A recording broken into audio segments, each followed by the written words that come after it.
শিক্ষার্থীদের ওপর মানবাধিকার লঙ্ঘনের প্রমাণ পেয়েছে জাতিসংঘ। বাংলাদেশে কোটা সংস্কার আন্দোলনের জেরে সৃষ্ট উদ্ভূত পরিস্থিতিতে নিবিড় নজর রাখছে জাতিসংঘ। আন্দোলনরত শিক্ষার্থীদের বিরুদ্ধে নিরাপত্তা, আইন শৃঙ্খলা রক্ষাকারী বাহিনী অতিরিক্ত শক্তি প্রয়োগ ও মানবাধিকার লঙ্ঘনের বিশ্বাসযোগ্য তথ্য প্রমাণ পেয়েছে বলে জানিয়েছেন সংস্থাটির মহাসচিব অ্যান্টনিও গুতেরেস। এর পরিপ্রেক্ষিতে তিনি গভীর উদ্বেগ প্রকাশ করেছেন। এছাড়া যে কোনো পরিস্থিতিতে পদক্ষেপ নিতে জাতিসংঘ প্রস্তুত বলে জানানো হয়েছে। সোমবার মহাসচিবের মুখপাত্র স্টিফেন ডুজারিক এক ব্রিফিংয়ে সব কথা জানান। প্রথমে তিনি বাংলাদেশ ইস্যুতে একটি বিবৃতি পাঠ করেন, এরপর প্রশ্নোত্তর দেন। শুরুতে বিবৃতিতে তিনি সব ধরনের সহিংসতা দ্রুত, স্বচ্ছ ও নিরপেক্ষ তদন্ত পুনর্ব্যক্ত করেন এবং এর জন্য যারা দায়ী তাদের জবাবদিহি নিশ্চিত করার আহ্বান জানান। ডুজারিক জানান, শিক্ষার্থীদের আবারও শুরু করা বিক্ষোভের বিষয়টি তাদের নজরে এসেছে। চলমান পরিস্থিতি নিয়ে জাতিসংঘের উদ্বেগের বিষয়টি তুলে ধরতে অব্যাহতভাবে ঢাকা এবং নিউ ইয়র্কে বাংলাদেশের সংশ্লিষ্ট কর্তৃপক্ষের কাছে বার্তা পাঠানো হচ্ছে বলে উল্লেখ করেন তিনি। ব্রিফিংয়ের শুরুর দিকে পেডিয়াম থেকে বাংলাদেশের চলমান পরিস্থিতি নিয়ে জাতিসংঘ মহাসচিবের বিবৃতি পড়ে শোনান ডুজারিক। তিনি বলেন, যথাযথ আইনি প্রক্রিয়া মেনে চলা, মত প্রকাশ এবং শান্তিপূর্ণ সমাবেশের স্বাধীনতার অধিকারের উপর গুরুত্ব আরোপ করেছেন মহাসচিব। আইন শৃঙ্খলা বাহিনীর সদস্যরা যেভাবে বিক্ষোভ দমনে অতিরিক্ত বল প্রয়োগ করছে এবং মানবাধিকার লঙ্ঘনে বিশ্বাসযোগ্য যেসব প্রমাণের খবর প্রকাশ পেয়েছে তাতে শঙ্কিত তিনি। সব ধরনের সহিংসতার ঘটনা দ্রুততা, স্বচ্ছতা এবং নিরপেক্ষতার সঙ্গে তদন্ত করে দোষীদের শাস্তির আওতায় আনার আহ্বান পুনর্ব্যক্ত করেছেন জাতিসংঘ মহাসচিব। ডুজারিক বলেন, বাংলাদেশের চলমান পরিস্থিতি নিয়ে ঢাকা এবং নিউ ইয়র্ক উভয় জায়গায় সংশ্লিষ্ট কর্তৃপক্ষের সঙ্গে আমাদের উদ্বেগের বিষয়টি অব্যাহতভাবে বলে যাচ্ছি। জাতিসংঘের শান্তিরক্ষা মিশনে অন্যতম শীর্ষ শান্তিরক্ষী প্রেরণকারী দেশ হিসেবে আমরা বাংলাদেশকে মনে করিয়ে দিতে চাই তারা যেন মানবাধিকারকে সম্মান জানায়। তিনি আরো বলেন, বাংলাদেশ কর্তৃপক্ষ আমাদেরকে জানিয়েছে যে জাতিসংঘের লোগো সম্বলিত গাড়ি বিক্ষোভ দমনে আর ব্যবহার করা হবে না। আমরা একটি বিষয় আবারও মনে করিয়ে দিতে চাই এবং পুনরাবৃত্তি করতে চাই যে যেসব দেশ শান্তিরক্ষা মিশনের সদস্য পাঠাবে তারা যেন শুধুমাত্র শান্তিরক্ষা মিশনের নির্ধারিত দায়িত্ব পালনের সময়টাতেই যেন জাতিসংঘের লোগো সম্বলিত গাড়ি ব্যবহার করে। বাংলাদেশের চলমান সংকটে যে আহ্বান যুক্তরাষ্ট্রের। কোটা সংস্কার আন্দোলন ঘিরে বাংলাদেশে যে সংকট চলছে তার স্থায়ী ও শান্তিপূর্ণ সমাধানের আহ্বান জানিয়েছে যুক্তরাষ্ট্র। স্থানীয় সময় সোমবার মার্কিন পররাষ্ট্র দপ্তরের নিয়মিত প্রেস ব্রিফিংয়ে এই আহ্বান জানানো হয়। প্রেস ব্রিফিংয়ে একজন সাংবাদিক প্রশ্ন করেন যে বাংলাদেশে যেভাবে আইন শৃঙ্খলা বাহিনীর সদস্যরা শিক্ষার্থীদের বিরুদ্ধে চিরুনি অভিযান চালাচ্ছে, গুলি করছে, পুলিশ হেফাজতে আন্দোলনের নেতাদের নির্যাতন করে বিবৃতি দিতে বাধ্য করা হয়েছে এবং সরকারের নিয়ন্ত্রিত গণমাধ্যমে তা প্রচার করা হয়েছে, আর সেগুলো থেকে নির্যাতনের বিষয় স্পষ্ট হয়ে উঠেছে।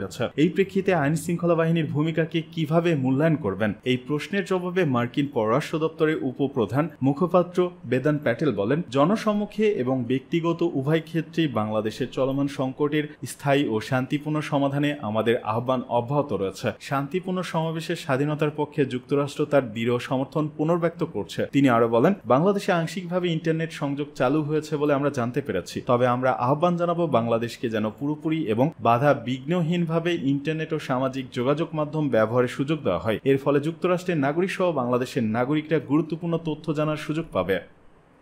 জাতিসংঘের তত্ত্বাবধানে শিক্ষার্থী ও নাগরিক হত্যার তদন্ত দাবি, ৭৪ বিশিষ্ট নাগরিকের বিবৃতি।